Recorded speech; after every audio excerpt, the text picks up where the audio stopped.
live from STS Studios in Jonesboro, Arkansas. And I have a new episode of Was It Really That Good with my co-host, Gene Jackson. How the hell are you, Gene? I'm not too bad. How are you? Oh, I'm doing fantastic, man. It's hot as hell. I should have looked up a good hot as, some southern thing right here to say. I've been doing that to Lance, and it always surprises him. Well, maybe next time. Is it hot? I know it's cold in Alabama, right? Oh, yeah. It's nice, frigid, 93 degrees, I believe it is right now. Let's see the phone. Yeah, it's about what it is here today, and I did some grilling. I was trying to decide, do it at night or do it now, and the temperature wasn't going to change, so we already grilled today. And on a Saturday, the day that this is released, that's what I'm talking about. So, kayfabe. So we had, I kind of put out, there was a tweet.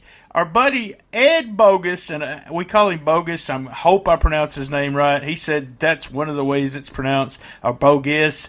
He sent us 3 shows that we could review, and I chose, and you said, oh, me, Global Wrestling Federation 30 years ago. When I was watching, I said, 30 years? That is crazy. May the 15th, 1990.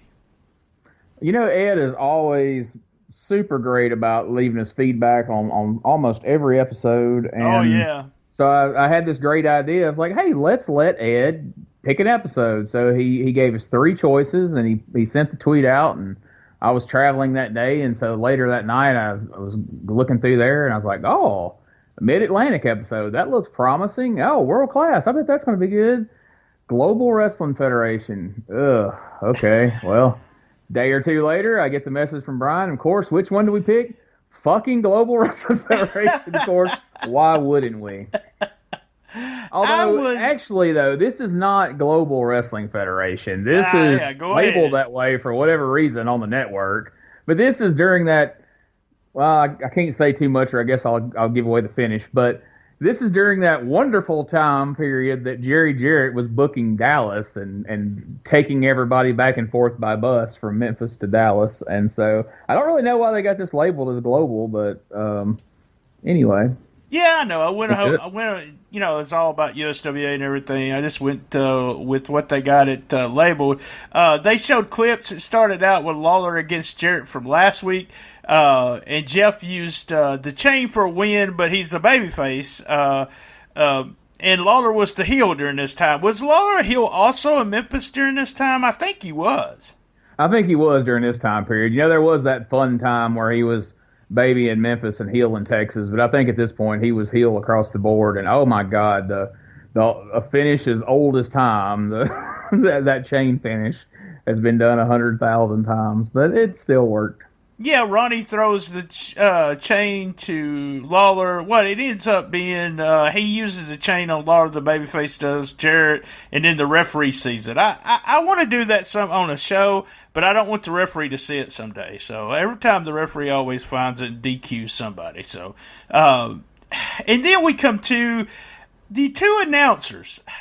Craig, I don't remember him. Craig Johnson and Percy Pringle were announcing at this time. Do you remember Craig Johnson?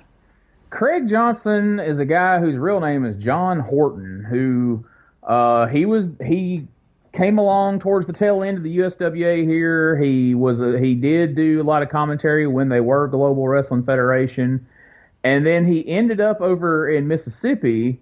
He started a promotion that he named Mid-South Wrestling. And he brought in a few names. I know Cactus Jack was their champion for a brief moment. And but apparently he was shady and had the law after him because he always went under various names. He never went under his real name. And I know they said that there were a couple of instances on some of those shows where police showed up and he slipped out the back door, not to be heard from again for a little while until he'd turned back up a couple weeks later. But an interesting character if you do some research on him. Man, that name sounds real familiar too. I don't know. I'm gonna have to go back now and try to find John Horton. We'll bring him on the show. Percy Pringle. I loved his announcing. I don't remember him doing play-by-play. I do know he was in the Dallas office for a long period of time. And a funny story is that I called the Dallas office sometime during this time and was going to try to go down to Dallas to see wrestling. And it was going to be me and some other guys just go down. And I called and talked to Percy. And Percy, I said, Percy, blah. He goes, you're not talking to Percy Pringle. But I was talking to him. And I was like, yeah, okay. And I was just like, you think we can get in, on the day we get there, blah, blah, blah. He was real nice, but he was trying to kayfabe me and said he wasn't Percy. So I guess he didn't want me thinking that he actually worked in the office there. So, well, he was kind of strangely babyface, or at least not heel, in his role here on this episode, it seemed. And he's welcoming Craig Johnson to Texas and all this. And just, I don't know, it seemed kind of out of character for him. But along those lines of what you just said, my only interaction with Percy Pringle in life, I reached out to him when he was promoting down in South Mississippi around the time that his son started wrestling, and tried to get him to come on Cheap Heat Radio when I'd been doing it about a year or two at that time, and it had some pretty big name guests, and reached out to him, and he said, I would like to do it, but I can't do it because I'm not going to do a show that has a shoot term in the name. I don't like smart mark type stuff, and I'm not going to do the show because it's called Cheap Heat Radio. Well, I was like, are you fucking kidding me? But yeah, so. I don't doubt it. A lot of people were like that. I reached out to a couple people in the Tennessee area. When we started back doing a podcast, that they would come on the podcast, some old school guys, but they weren't going to break kayfabe. I was like, huh? Wait, what year is this? And even Dundee, Jarrett, you name it, does podcasts. So it was really weird. Sweet Daddy Falcone and Brickhouse Brown with Reggie B. Fine wrestled against the Southern Rockers, Steve Dahl and Rex King next. What do you remember about Sweet Daddy? I don't remember much about him. I remember reading about him in the magazines. This was during a time where I couldn't get it on television much where I lived, other than on ESPN here and there. I remember that he later turned up in Global as Guido Falcone and wore these suspenders and did like this mobster type character. Of course, very familiar with Brickhouse Brown, wrestled him a bunch of times, worked on shows with him a ton. I love Reggie B. Fine, one of the most entertaining guys in the business over the years on Memphis TV. So I like that tag team. And of course, Southern Rockers, I remember reading about them a lot in the magazines. Of course, I've seen more of their work as Simply Divine and later Well Done, a couple of years out from this is what I'm more accustomed to seeing them. But not a bad tag team match. Right, I thought it was. I put good, solid match. Reggie B. Fine's always fun. The Southern Rockers, Steve Dahl, Rex, both. I'm not sure about Rex King, but I think he's dead. I know Steve Dahl's dead because when I first started doing WrestlingRightOnline.com, I did a huge story on Steve Dahl dying and everything. And not only then, but when they were the Southern Rockers, they started out in Portland doing this. The Rock and Roll Express gimmick or RPMs or whatever. Everybody was trying to do that gimmick. And they started in Portland, and they stayed in Portland for a long time. And it was during the time where they said the guys, including Raven when he went up there, that the reason why they stayed in Portland is they had good rats. So that was the only reason they stayed. They didn't get paid much, but they didn't have to pay for an apartment or anything. The rats took care of them. So that's one of the reasons they stayed so long in the Portland area. Well, better deal than Memphis, because in Memphis they wouldn't have got paid shit and they wouldn't have had nowhere to stay either. So. That's true. Next we had this Steve Austin guy who, I don't know, but I think he become a big star, with Genie, and they went against Chris Adams. A lot of stuff with that match, so much real stuff that was going on, and because Chris did train Steve, right? And Genie was Chris's ex for Shoot, right?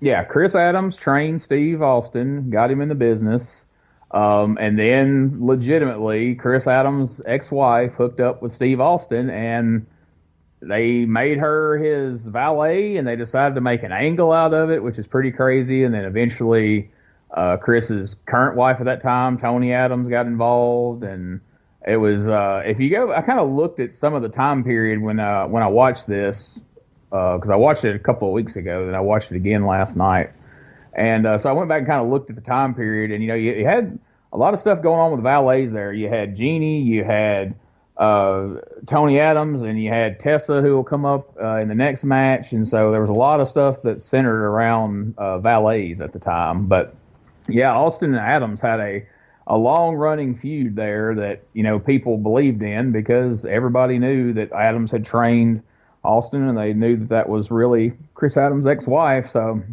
it's one of those deals where everything else on the show might be bullshit, but those guys have really got to be beating the hell out of each other if he's banging his ex-wife.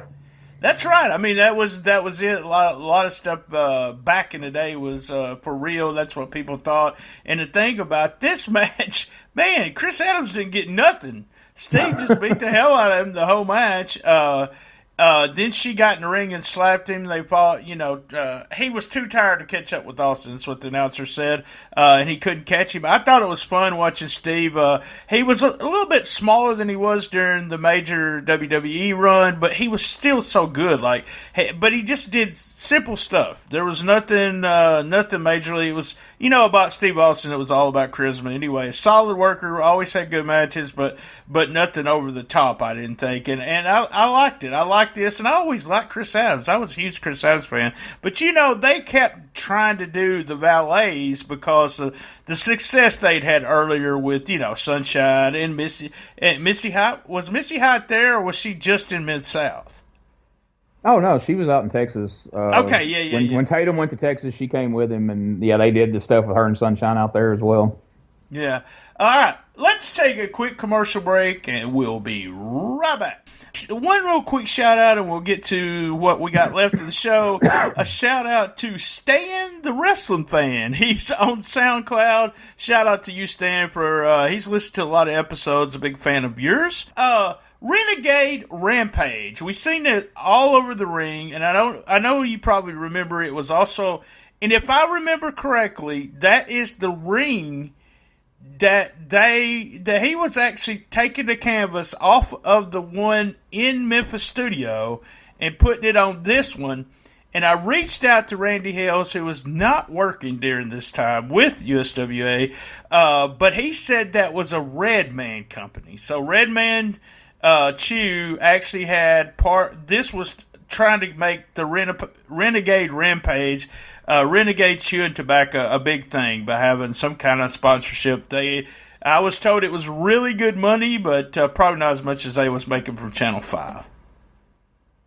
Yeah, I remember the whole Renegades Rampage thing, and they had the mat, and they had the turnbuckle covers, and they had Renegades all over everything. Whatever they spent, they got their money's worth, I guess, because Lord knows they had Renegades all over everything they possibly could during that time period and beyond. It seemed to stick around for a long time after the tournament happened. It did. So let's get back to this. Was it really that good? John Tatum and Tessa did a squash match. I don't remember Tessa, and she was nobody else either, was she? Was this the only thing she ever did?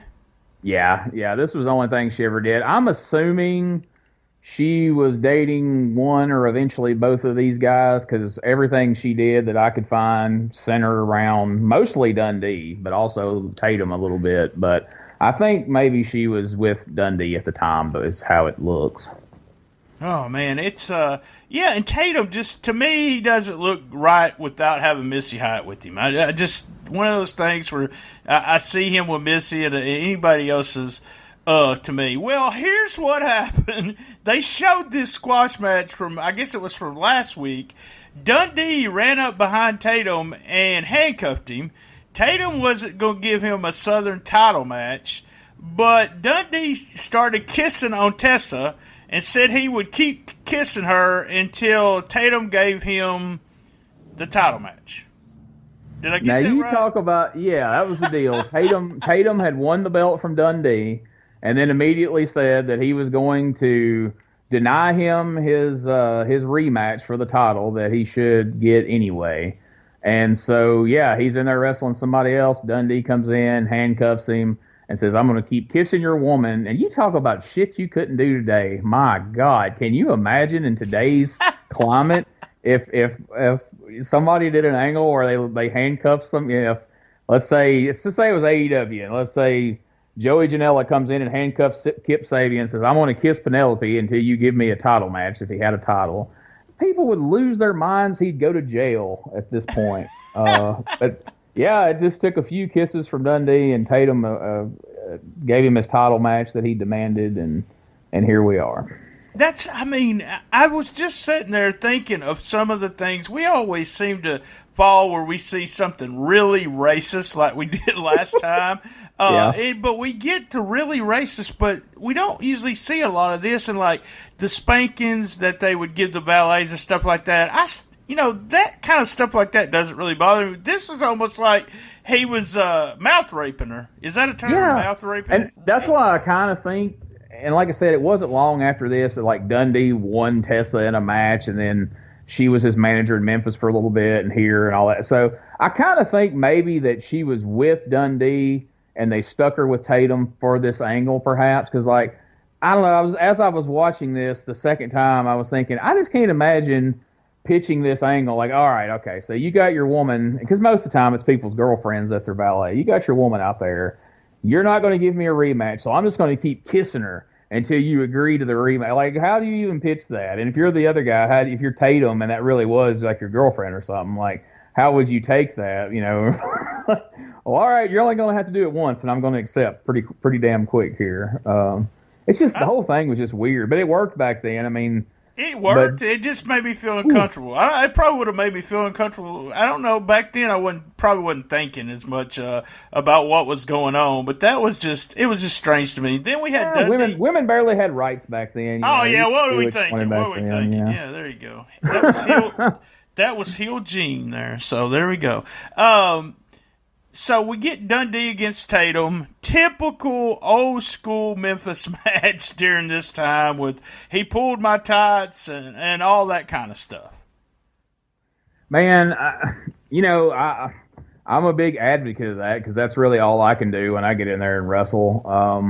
But man, it makes you wonder how wrestling went so many years without evolving. Because like you go back and watch old matches, and almost every tag team match had that same, you can watch it down the line, and every match the tag team match had that same structure, shine, heat, hot tag, whatever. And then kind of with the, all these old Memphis style matches or Southern style matches, if you will, they all kind of had the same kind of structure to them as well. And it's like, how did they draw in these towns, especially like Memphis? Monday after Monday after Monday after Monday after Monday, all those years, because all of it was so similar other than the outlandish angle aspect of it. Whatever, somebody's hair is on the line, or you're going to win somebody's girlfriend, or they're going to put their car up against your house note, and all that stupid shit they used to do.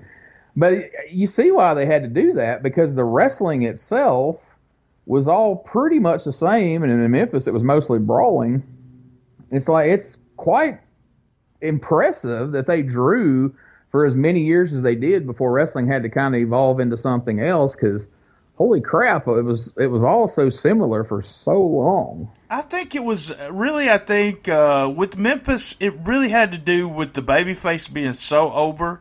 And then I've seen, when Robert, I know me and you talked about this before, but Robert Fuller was a huge babyface at one time as a Southern champ. I got to see some of his matches, one of them on YouTube, and was so surprised at the style, because all it was Mongolian Stomper, and it was he was taking all this heat, just like Lawler, just like Dundee, especially Lawler. Lawler would take all this heat and then make the comeback with pulling down the strap.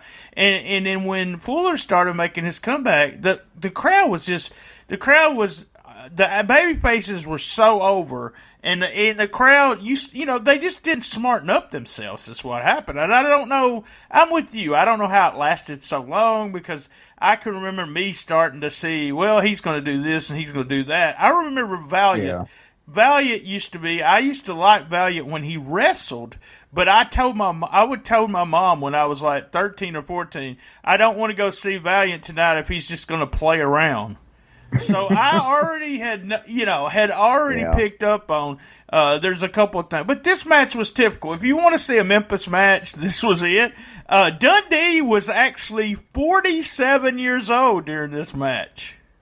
Holy crap. That's, wow.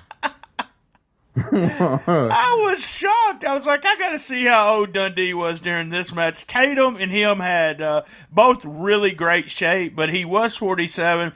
Tatum, let me just say, I don't know, easy way to say it, pig in a blanket, let me just say, all right? I couldn't not notice it, so I was just like, man, I never noticed that on Tatum, but come on, get you some new trunks or wear a fucking cup or something. Heat was, with Dundee making a big comeback, they did a ref bump. Crowd was loud, they was loud, and then they ended up using the purse, which was Missy's gimmick, but they used the purse, but Tessa didn't want to give the purse to Tatum. Yeah, you could tell they were already working towards the angle of getting her away from Tatum. And it's like, how old do you think she was? How old do you think Tessa was that Dundee was up there kissing all over? I mean, she's probably 19 or 20. Yeah, she wasn't that old. She was a young girl, but no comment. Memphis. I will just have to be quiet about that. But yeah, that's no surprise to me. But 47 years old, just great shape. Dundee is Dundee, like I said, and crowd was loud. We left with an angle that they showed from. It was another show, but they were trying to build up something. Kerry Von Erich against Matt Bourne, and he told Chris Von Erich was out there, and he told Chris that he was doing the Von Erich gimmick. So he said everyone needs it, and everyone needs the Von Erich gimmick. So I guess Matt was just saying, if you're Von Erich, then you're over it, no matter if you are just 16 years old or 15, ever how old Chris was at the time. Yeah, so at this point, we're probably, about 3-4 years away from Doink the Clown and Kerry being gone? Oh, yeah. And Chris was, Chris had all kinds of rumors during this time about him. There was all kinds of stuff. Like, when they were riding that bus, I had a friend that did only 3 weeks on that bus, and the stories he came back with was the things that were going on the bus was just like a big orgy bus. Allegedly, an orgy bus. Yeah. Stuff going on the bus. And then with Chris, allegedly, he was dealing drugs when he was in high school. And this would have been the time that I was told he was just a little drug dealer, was actually the quote that I got. I've heard some of those stories, and I heard he was on the drugs way, way early. Like, right. In his early teen years, like he would have to be, like somebody have to put their arm under him to walk along with him to keep him upright and stuff like that. But I mean, that's the family tradition, right? So yeah, I mean that's where it got. I mean, Olive was doing drugs at the time. One of my favorite stories is I was in Jonesboro and was at the show, and Kevin Von Erich was there, and he stiffed somebody. He stiffed Dutch Mantell, and Dutch was like, his head was almost like he knocked him out. And then I went and took a photograph of Kevin, and Kevin said, don't take a picture. I've got pink eye. Yeah. And I believed that, and I had to tell all the boys about that. I told Dutch and everybody around me, I said, y'all knew Kevin had pink eye. Why did y'all let him wrestle? And they were like, what? I go, yeah, that's what Kevin told me. So I put it on my little bulletin, pink eye Kevin Von Erich. So Kevin was the only Von Erich I dealt with at all. And he was friendly, but he was probably high as a kite too. So there you go. Sure. Allegedly. All right, Gene. And somehow he made it. He did. He made it. He seems to have peace with everything. He really does. Every time you see an interview with him, you can see he's he still don't have a pair of shoes. I wish somebody buy him some fucking shoes. So. Did you ever see his boys wrestle on MLW? I have. They got real raw talent. I like them. They remind me of. Actually, if you want to know the truth, I think the Von Erichs' workers sucked, except maybe Kerry, and he. The only good matches Kerry ever had was, David was a lot better than him, was with Flair, I think. But they're just as good as just as good as his dad. I mean, they really are. They're just, and I know that's everybody go, whoa, what are you talking about? I really think they are. But yeah, they got a lot of charisma too, don't you think? Yeah, I agree. That's why I think it's kind of a shame they're stuck in MLW. But I mean, at this point, really, I don't blame them for not wanting to go to WWE, and I don't really know how they would fit into AEW. So I guess that's maybe the best fit for them. But yeah, I was impressed because I went in with super low expectations. But the few matches I seen them in, I thought they did have a lot of charisma. And like I said, from a work rate, there's not a lot to live up to for the Von Erichs, if we're being honest. So I thought they were at least as good as the rest of the family. And the claw, man, they can do the claw. So yeah, they were trained to do the claw. So they come out of the womb doing the claw. So. All right, man. Was it really that good? No, not really.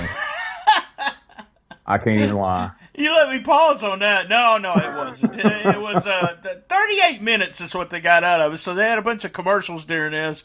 Ed, you tricked us. I picked the one in the middle. So I may have to pick Mid-Atlantic next time. But no, it was fun watching this. But it would have been all fast forward except up to probably Dundee Tatum for me. I liked Austin and Chris, but that was a nothing match. The crowd was there, so that kind of, I don't know if they was letting them in for free, but the crowd had not started dying yet unless they moved some people around or something. Yeah, I was kind of perplexed at why the crowd was that into it, but then I was like, back then, it was easier, I guess. Yeah, I don't know. Agree with you too. Not good. Not that good. If you remember USWA, a Global Wrestling Federation during May of 1990. No, it wasn't that good, guys. All right, guys. Same bad time, same bad channel. On the best little wrestling podcast in the business. Be there. And as everyone knows, I love my mama. Thank you, Gene. You're welcome.